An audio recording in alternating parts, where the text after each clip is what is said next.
nuestra serie ¿De dónde saldrá el anticristo? Una de las controversias más grandes que han existido acerca de la persona del anticristo ha sido respecto a su nacionalidad.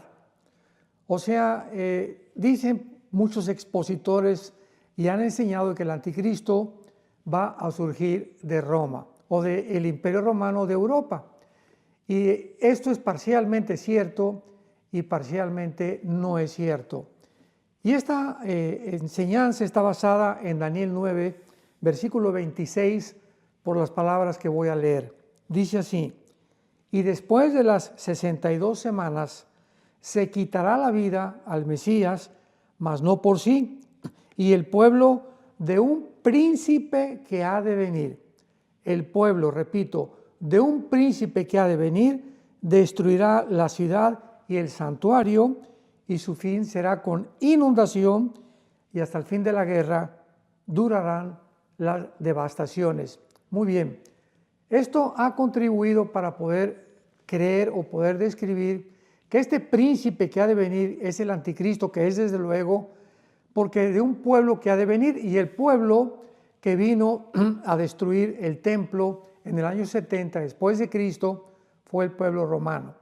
Entonces, como el pueblo romano fue el que vino en el año 70 después de Cristo y destruyó la ciudad de Jerusalén, creen o se ha enseñado que entonces el anticristo tiene que venir forzosamente de Roma. Sin embargo, vamos a estudiar un poco más cuidadosa y más profundamente las Escrituras para descubrir que el anticristo no va a surgir de Roma, sino que va a surgir del Medio Oriente. Muy bien, tenemos que comenzar en Daniel capítulo 2 con una enseñanza, una profecía de un sueño que tuvo un rey hace 2606 años, 2610 años aproximadamente, llamado Nabucodonosor. Este rey estaba soñando y de repente vio una estatua gigantesca que tenía la cabeza de oro, el pecho y los brazos de plata, el vientre de bronce, y las dos piernas de la estatua eran de hierro. Y los pies y los dedos de la estatua eran de hierro con barro mezclado. Muy bien. Este rey en el capítulo 2 de Daniel, pues le mandó a hablar a los astrólogos, a los brujos, a los hechiceros de aquel tiempo de Babilonia, para preguntarles que por favor le interpretaran el sueño. Pero les dijo, en primer lugar, díganme qué fue lo que soñé, porque los quería entrampar, o sea, quería que no le inventaran. Así que primero díganme lo que soñé y después me dan la interpretación. Desde luego que se juntaron muy preocupados los brujos, los astrólogos y los hechiceros de Babilonia, y ninguno de ellos se atrevió a poder interpretarle el sueño. El rey se enojó, Nabucodonosor, y los mandó matar. Sin embargo, antes de que los matara, el jefe de los eunucos, que era el jefe de los ayudantes del rey en el palacio, tenía una amistad muy cercana con Daniel, que en aquel tiempo Daniel, un judío, un muchacho judío, junto con otros 3 judíos, fue llevado, exiliado a Babilonia. Entonces le contó el capitán de los eunucos a Daniel y le dijo: fíjate que el rey está enojadísimo y ha mandado matar a todos los magos, hechiceros y brujos del reino, de los cuales tú estás incluido, porque pues Daniel era de los principales asesores del rey como consejero. Entonces Daniel le rogó al capitán de los eunucos que le dijera al rey que por favor los dejaran orar durante algún tiempo y él le iba a interpretar el sueño y el significado del sueño. Así pues, en el capítulo 2 de Daniel encontramos que por revelación Daniel recibe el sueño de parte de Dios y la interpretación. Dice el versículo 19 del capítulo 2 del libro de Daniel: entonces el secreto fue revelado a Daniel en visión de la noche, por lo cual bendijo Daniel al Dios del cielo y dijo: sea bendito el nombre de Dios en siglos, porque suyos son el poder y la sabiduría, Él muda los tiempos y las edades, quita reyes y pone reyes, da la sabiduría a los sabios y el conocimiento a los entendidos. Para ya no seguir más adelante con esta lectura, vamos a resumirlo cuando Daniel se presenta entonces después de que Dios le revela el sueño ante el rey Nabucodonosor y le dice lo siguiente: Rey, tú soñaste una grande estatua con la cabeza de oro, los brazos y el pecho de plata, el vientre de bronce, etc. Quiero decirte que la cabeza de oro representa a tu imperio, o sea, a Babilonia. Después vendrá otro reino, le dijo Daniel, vendrá otro reino que representa la plata bajo el pecho y los brazos que tienen este metal. Y este reino pues será, desde luego, de acuerdo a la historia, los medos y los persas. Y esto es completamente basado en la historia tal y como sucedió. Esto es impresionante de las profecías bíblicas. Y Daniel continúa diciéndole, y después de este segundo reino vendrá otro que de acuerdo a la historia representa el vientre de bronce y que fue Grecia bajo Alejandro el Magno. Y finalmente Daniel le dice al rey, y vendrá un cuarto reino representado por las dos piernas de hierro. Y este cuarto reino, de acuerdo a la historia, lo sabemos que fue Roma.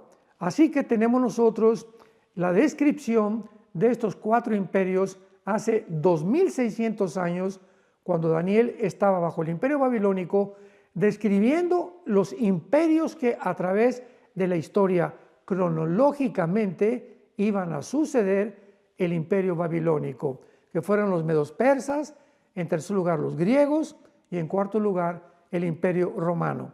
Sin embargo, vemos nosotros que también los dedos de los pies y los 10 dedos de los pies representan el final gobierno de la historia del mundo. ¿Qué es lo que quiero decir con esto? Bueno, dice Daniel capítulo 2, cuando le acaba de interpretar todo absolutamente en el versículo 41, y esto es muy importante. Centremos nuestra atención un momento en esta descripción y en esta revelación bíblica. Dice Daniel 2, 41, y lo que viste de los pies y los dedos, en parte de barro cocido de alfarero y en parte de hierro, será un reino dividido, mas habrá en él algo de la fuerza del hierro, así como viste el hierro mezclado con barro cocido.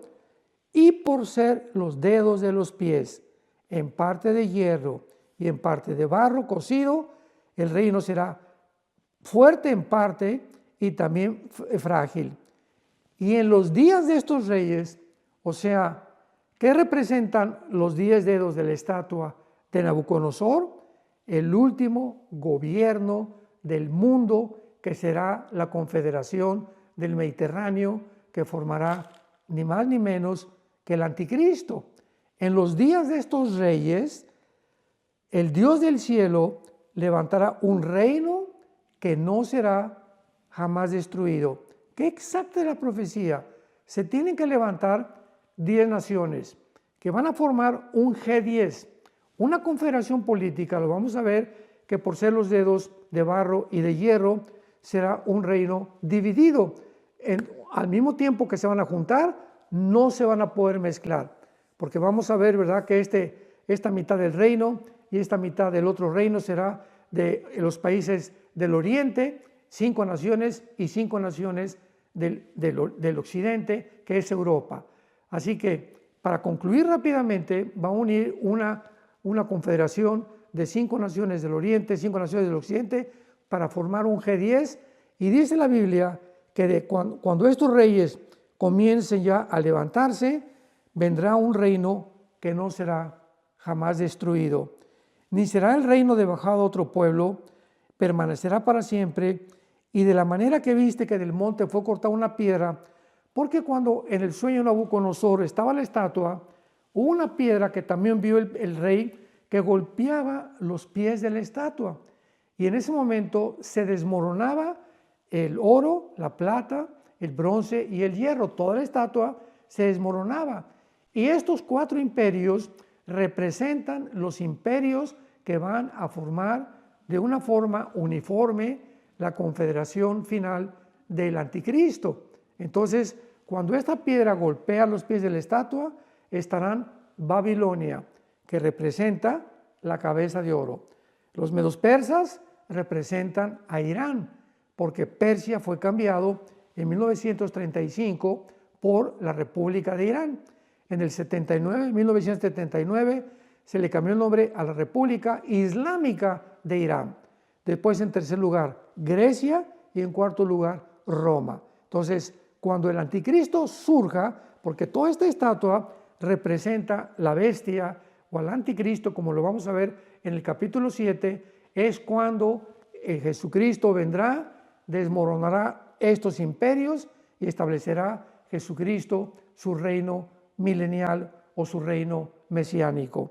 Y lo dice el versículo 45, el bronce, el hierro, la plata y el oro, el gran Dios ha mostrado al rey lo que ha de acontecer en lo porvenir.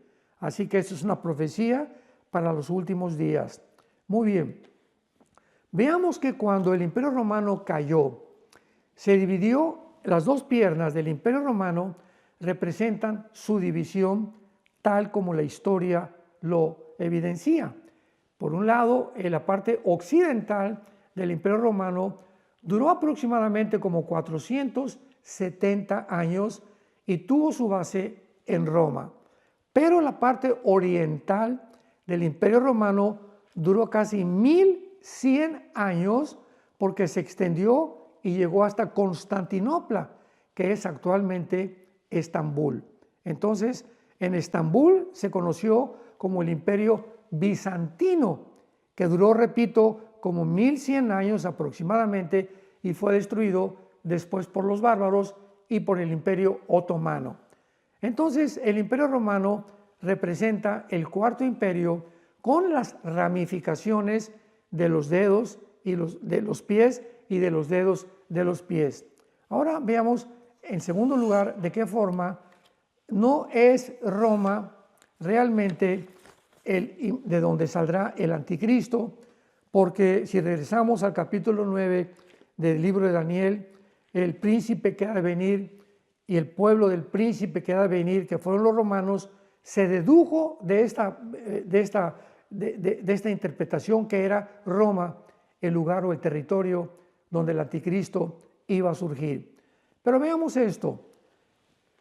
Roma fue formada por legiones romanas y fue el general Tito quien en el año 70 después de Cristo vino a Jerusalén y destruyó Jerusalén y las murallas de Jerusalén y no dejó piedra sobre piedra. La historia nos enseña que Roma otorgaba ciudadanía romana a varias ciudades o ciudadanos dentro de su imperio. Por ejemplo, el apóstol Pablo él era de Damasco, de Siria, pero él tenía la ciudadanía romana. Y una vez que lo capturaron a Pablo, él ofreció y les dijo para defenderse que era ciudadano de Roma.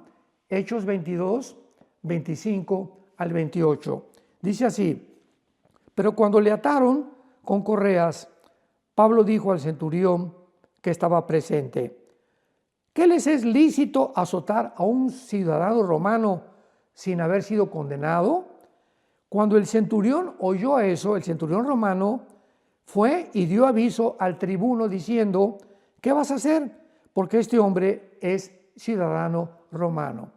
Así que podemos ver que la ciudadanía romana no estaba confinada únicamente a Roma, sino que era otorgada a diferentes grupos o personas a través del imperio. Siendo el caso de esta manera, el pueblo que destruyó la ciudad de Jerusalén en el año 70 después de Cristo y el templo eran romanos, claro, porque era el imperio romano, pero no necesariamente los soldados que formaban la 10ª legión, que fue la legión que destruyó Jerusalén, eran y se constituían todos como romanos. De hecho, el ejército romano no consistía únicamente de soldados de Roma, sino de gente de otras regiones, dirigidos por generales romanos que llamaban legiones, repito, las cuales aún incluían y no incluían a no ciudadanos que podían ser recompensados con la ciudadanía romana después de que presentaban, al terminar su servicio militar, su servicio a Roma. Esto era necesario porque con la grandeza y el tamaño del Imperio Romano no había suficientes soldados que pudieran alistarse en el ejército. En otras palabras, el ejército que destruyó Jerusalén estaba bajo el general romano Tito, pero no eran todos los soldados, ni se podría decir Roma destruyó Jerusalén. Esto demuestra que la 10ª legión romana estaba compuesta de árabes, de libaneses y de sirios y desde luego de romanos, pero la mayor parte de la 10ª legión de Roma que destruyó Jerusalén eran soldados del Medio Oriente. Así que podemos nosotros ver claramente de qué forma esta teoría se desvanece, de que realmente el anticristo va a surgir de Roma, porque los soldados que atacaron Jerusalén eran el príncipe que ha de venir, eran o provenían de Roma. Ahora muy bien, llegamos al capítulo 7 de Daniel y encontramos que Daniel ahora no es el rey Nabucodonosor, sino que es ahora el mismo Daniel quien tiene un sueño o una visión donde ahora los 4 imperios que representa el estatua de Nabucodonosor, Babilonia, Medo-Persia, Grecia y Roma, ahora en el capítulo 7 son descritos por el Espíritu Santo ya no como un hombre que representa la estatua, sino como 4 bestias. La visión de Nabucodonosor fue de la perspectiva en la que se ven a los imperios, pero la visión del capítulo 7 es la perspectiva de cómo Dios ve y considera a todos los imperios que han habido desde el principio de la humanidad y que todos han sido distinguidos porque persiguieron a Israel. Y estos imperios son Egipto, fue el primer imperio, recordamos, que llevó cautivo a Israel. Después vinieron los asirios, después los babilonios en tercer lugar, después los medos persas en cuarto lugar, en quinto lugar los griegos y en sexto lugar Roma. Así que ahí nos quedamos bíblicamente, porque la Biblia describe estos 6 imperios, 4 de Daniel a nuestros días y 6 desde el tiempo de los asirios y los egipcios. Entonces es importante que nosotros podamos entender esto, porque en Daniel 7 estos imperios son descritos en el versículo 4, el primero como un león. Y dice la Biblia, tenía alas de águila. Este león representa al primer imperio de Daniel, Babilonia. El segundo era como un oso. Veamos los animales representados, porque los vamos a ver en el libro de Apocalipsis por el apóstol Juan, describiéndonos a dónde pertenecen estos animales, estos territorios y estas naciones. Entonces tenemos el león que representa en Daniel 7:4 a Babilonia. El segundo al oso que representa a Irán. El tercero, versículo 6, un leopardo que tenía 4 alas y 4 cabezas. ¿Quién fue después de los medos persas? El imperio griego. Entonces vemos claramente, el león representa a Babilonia, que es la nación de Irak, actualmente en el siglo XXI. En segundo lugar, el oso representa a Irán. Y en tercer lugar, el leopardo representa a Grecia, que es el vientre de la estatua del rey Nabucodonosor. Ahora veamos esto en el libro de Apocalipsis, capítulo 13, y esto es completamente asombroso porque, vuelvo a repetir, evidencia claramente la veracidad de la palabra de Dios. Dice Apocalipsis capítulo 13, me paré sobre la arena del mar, es Juan el que está escribiendo el libro de Apocalipsis, bajo la dirección del Espíritu Santo, vi subir del mar una bestia que tenía 7 cabezas y 10 cuernos, en sus cuernos 10 diademas y sobre sus cabezas un nombre blasfemo. Atención, la bestia que vi era semejante a un leopardo, que era la tercera bestia de Daniel capítulo 7 y que representa, ¿se acuerdan?, al imperio griego. Sus pies como de oso, el oso representa a Irán en Daniel capítulo 7, y su boca como de león, el león en Daniel 7 representa a Irak. Y el dragón le dio su poder, su trono y su grande autoridad. Esta figura que nos presenta el Espíritu Santo nos dice claramente, por tener el cuerpo de un leopardo, que las naciones más importantes, porque el leopardo representa a Grecia, pero es importante recordar que cuando muere Alejandro el Magno, su imperio se divide en cuatro divisiones, que fueron Egipto, que fueron Turquía, que fueron Macedonia y que fueron Egipto, Siria, Macedonia y Turquía. Egipto, Siria, Macedonia y Turquía. Son las 4 naciones en que se divide en los 4 generales a la muerte de Alejandro el Magno. Entonces, cuando la Biblia dice claramente que el leopardo, que es el que domina el cuerpo de la bestia, o sea, de que la bestia es el anticristo, nos muestra que estos 4 divisiones que tuvo Alejandro el Griego son las 4 divisiones en el Medio Oriente, que son las naciones que formará el anticristo. En conclusión, ¿qué te estoy diciendo? Que cuando se levante el anticristo, él va a tener a Egipto, va a tener a Macedonia, va a tener a Turquía y va a tener a Siria. Qué interesante, Siria, Egipto, Macedonia y Turquía, 4 naciones que van a formar parte en el Medio Oriente del imperio del anticristo. Esto es asombroso porque vemos ahorita el conflicto tan grande que hay en el Medio Oriente.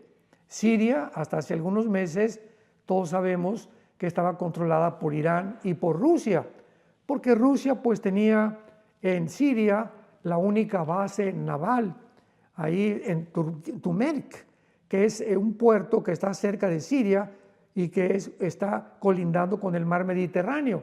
Entonces a Rusia le convenía tener un puerto en Siria que da al Mediterráneo porque era el único lugar naval que Rusia podía tener como acceso al mar Mediterráneo. Así que Rusia defendió a Siria cuantas veces pudo durante muchos años. Sin embargo, algo sensacional, algo completamente espectacular sucedió cuando oímos que en 11 días Siria fue capturada por un grupo de rebeldes llamado el líder Al-Jolani, que fue uno de los comandantes de ISIS y de Al-Qaeda. Imaginémonos nada más quién está ahorita en Siria, junto con otros revolucionarios y grupos terroristas. Entonces, Irán usaba a Siria, Rusia usaba Siria, principalmente Rusia por la base naval, pero Irán le convenía a Siria porque a través del Líbano enviaba armas a Siria, al presidente Assad, que era el tercero en sucesión de la familia Assad como gobernante, el último gobernante que tuvo Siria. Así que cuando es capturada Siria, todos nos quedamos completamente perplejos, porque decíamos, ¿cómo es posible que pueda haber Siria caído?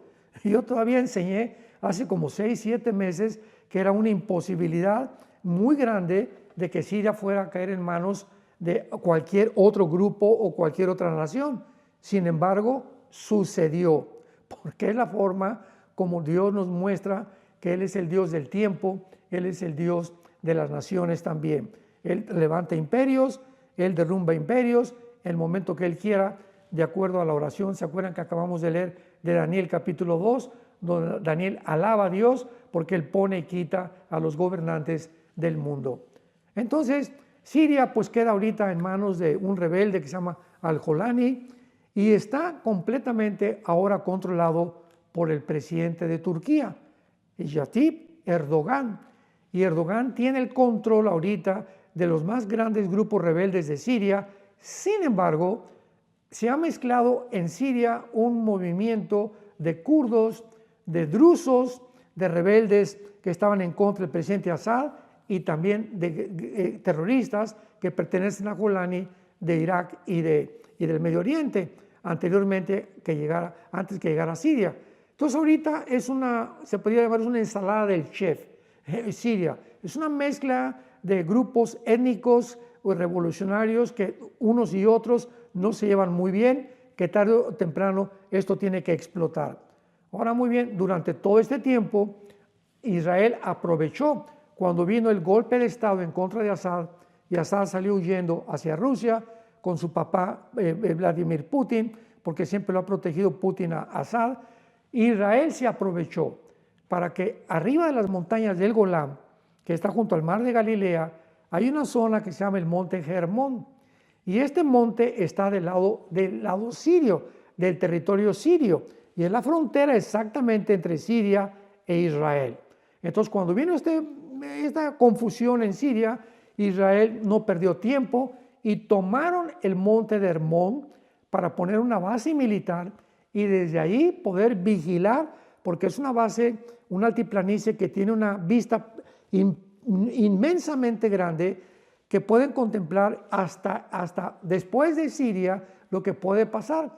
Y ahorita Israel permanece ahí centrado, establecido militarmente, que le da un punto de estratégico militar en contra de Siria.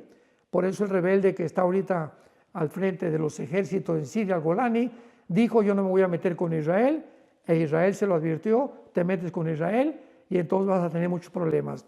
Sin embargo, todo esto nos muestra claramente por qué el anticristo se le llama en la Biblia el asirio. Y esto lo vamos a evidenciar y lo vamos a corroborar, porque esto es precisamente la nacionalidad que el anticristo tendrá. Vamos a corroborarlo con la Biblia y veamos tres pasajes muy importantes. El primero en Isaías capítulo 10. Dice el capítulo 10 de Isaías, versículo 5, que está hablando todo este capítulo de Asiria y del asirio que vamos a ver que representa el anticristo. Dice Isaías 10, versículo 5: oh Asiria, vara y báculo de mi furor, en tu mano he puesto mi ira. Está hablando Dios a Siria, que la va a usar como un instrumento para poder Dios castigar a otras naciones, que es el método que siempre Dios ha usado. Cuando Israel se rebelaba contra Dios, Dios usaba a Siria, usaba a Irak para que invadieran a Israel o para que castigaran a Israel. Y dice el versículo 6: le mandaré contra una nación pérfida y sobre el pueblo de mi ira le enviaré, que en este caso es el pueblo de Israel en el tiempo de la gran tribulación, donde quedará bajo la ira de Dios y donde Dios purificará a Israel por haber rechazado al Mesías. Y dice el versículo 12, que es la clave de todo este pasaje. Isaías 10, versículo 12. Pero acontecerá, escuchemos con mucha atención, acontecerá que después que el Señor haya acabado toda su obra en el monte de Sión y en Jerusalén, castigará el fruto de la soberbia del corazón del rey de Asiria. Que clara es la Biblia, esta obra Dios no la ha acabado en Jerusalén, la terminará hasta que Jesucristo regrese. Entonces, cuando Dios termine con Jerusalén, Jerusalén sea purificado y puedan entrar al reino milenial. Cuando acepten al Mesías, como dice Apocalipsis 1:8, llorarán por aquel que traspasaron las tribus de Israel. Entonces Dios va a castigar ¿a quién? Al rey de Asiria, que es ni más ni menos que el anticristo. Vayamos ahora al capítulo 14. Vamos a seguir sumando más pasajes bíblicos para confirmar esto. Isaías 14, versículo 25. Quebrantaré al asirio en mi tierra, o sea, en Israel, y en mis montes lo hollaré, y su yugo será apartado de ellos, y su carga será quitada de su hombro. Versículo 26. Este es el consejo que está acordado sobre toda la tierra, y esta es la mano extendida sobre todas las naciones. Así que vemos nosotros otra vez que la Biblia muestra en Isaías que esto no ha sucedido.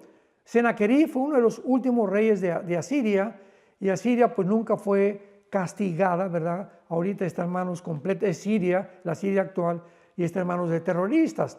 Así que esto es una profecía completamente futura.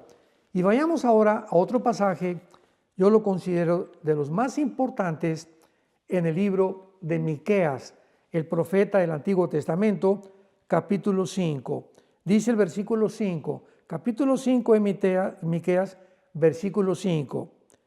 Y este será nuestra paz, cuando el asirio viniere a nuestra tierra y cuando hollare nuestros palacios. Entonces levantaremos contra él pastores y 8 principales, devastarán la tierra de Asiria, espada, y con sus espadas la tierra de Nimrod, que es Babilonia, que es Irak y Siria, que fue la antigua Babilonia en el Antiguo Testamento. Y nos librará del asirio. Repito, nos librará del asirio cuando viniere contra nuestra tierra y hollare nuestros confines. Qué clara es la Biblia respecto a esto, y vemos de una forma inequívoca que la Biblia califica al asirio como el futuro rey del Medio Oriente, que va a ser ni más ni menos que la persona del anticristo.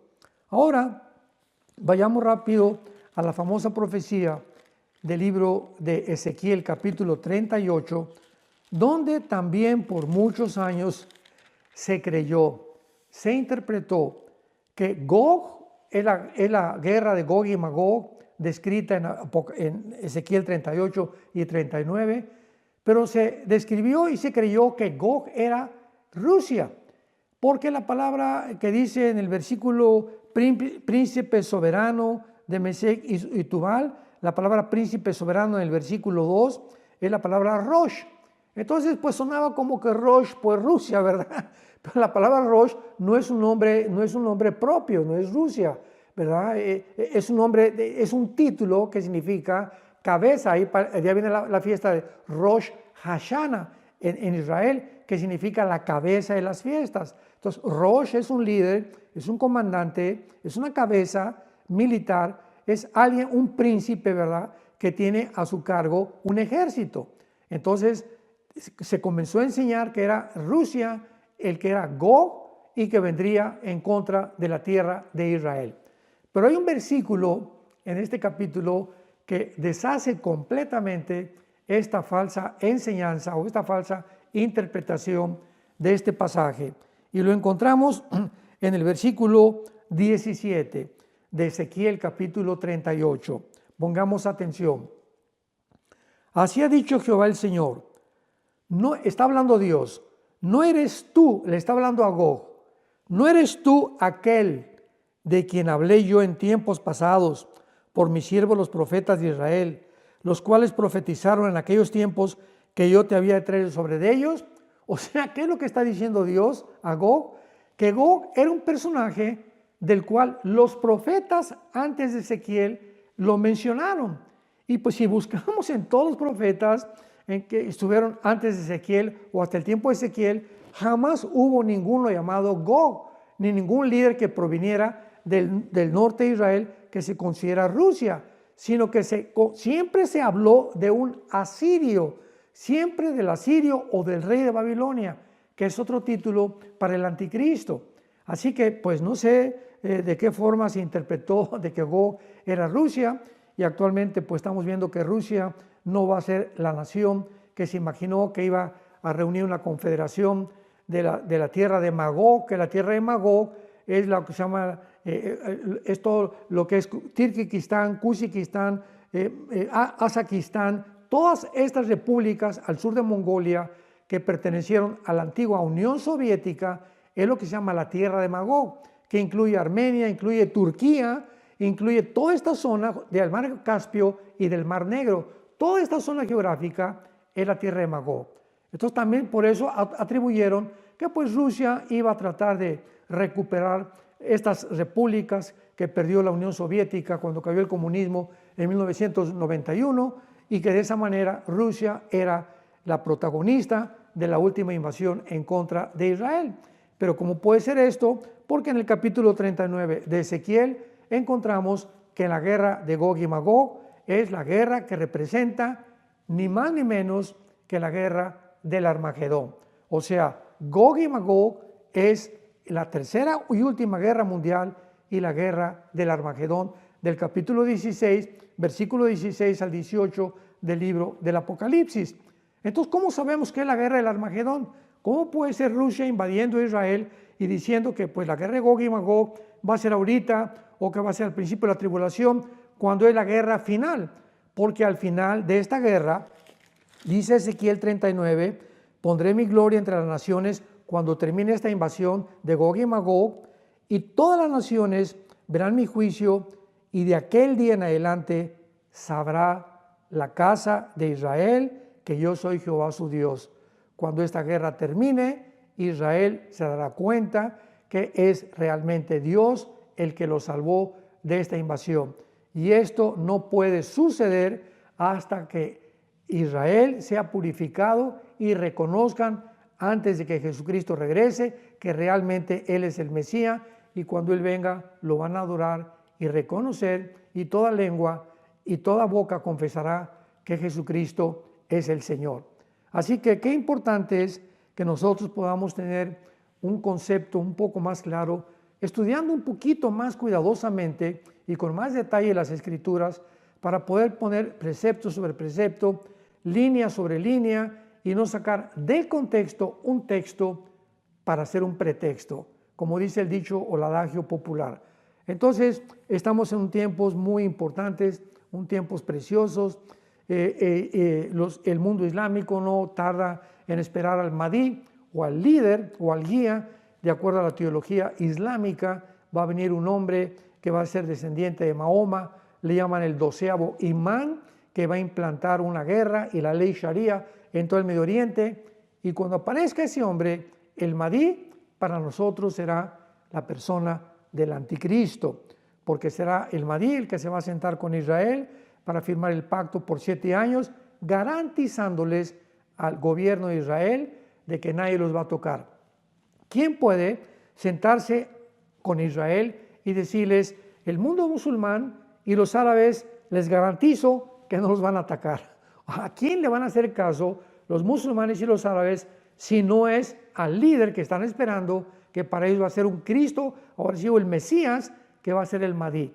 Así que esto es clarísimo, ¿verdad? Entonces el anticristo no puede ser judío, tiene que ser forzosamente proveniente del Islam. El anticristo será un musulmán que va a garantizarles este pacto, y va a detener al mundo musulmán, al mundo árabe, porque lo van a reconocer como que es el Mahdi, el iluminado que ya llegó al mundo y que va a establecer, y van a hacer caso de todo lo que él les diga. Y para nosotros es la persona del anticristo. Israel será engañado y caerán en una trampa mortal, como lo escribe Isaías capítulo 28. Así que pues le damos gracias a Dios por esta serie de dónde saldrá el anticristo.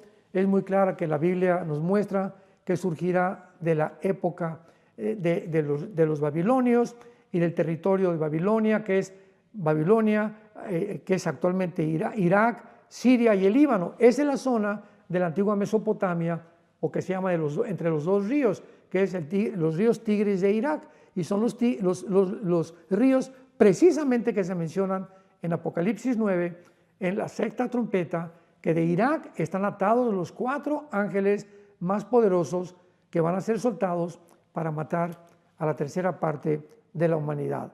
Así que no es coincidencia que la Biblia nos muestre la tierra de Sinar, la tierra de Babilonia, Irak, zonas geográficas que no se pueden alegorizar ni se pueden espiritualizar, sino que son exactamente, literalmente, tal como la Biblia los describió.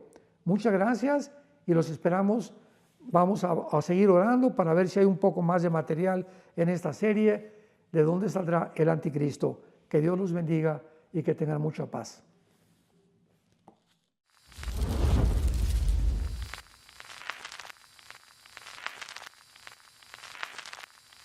Hola, ¿qué tal? Me da mucho gusto saludarles y quisiera simplemente comunicarles que gracias a todos ustedes a través de todas las naciones del mundo que aman la palabra de Dios y que realmente están interesados en que nosotros como organización Vida Nueva para el Mundo y Armando Alducin Ministries continuemos predicando el Evangelio de la Gracia de Jesucristo y que podamos nosotros continuar haciéndolo gracias a sus donaciones. Este año cumplimos 46 años de ministerio, 46 años donde hemos predicado, hemos enseñado, hemos tenido seminarios y de diferentes formas de estudios bíblicos alrededor del mundo y hemos pensado y considerado de una forma fiel el Evangelio de la sana doctrina de Jesucristo. Nosotros, con todas estas donaciones, tenemos que sostener pastores, misioneros, obras, equipos de televisión, y aún continuamos buscando la manera de poder elevar este ministerio. Hasta este momento quiero que ustedes estén enterados que no tenemos una sola propiedad como organización y así hemos trabajado durante 46 años porque le damos la importancia a la evangelización, a las misiones y también a los hombres de Dios para levantar más pastores. Le damos las gracias y que pueda Dios con su gracia tocar sus corazones y que puedan ustedes invertir en un terreno donde es fructífero, porque creemos que ha producido bastante buen fruto para la gloria de Dios. Gracias, muchas gracias por sus aportaciones y por las donaciones que sabemos ustedes continuarán haciendo para que podamos continuar siendo fieles en la predicación del Evangelio de la gracia de Dios.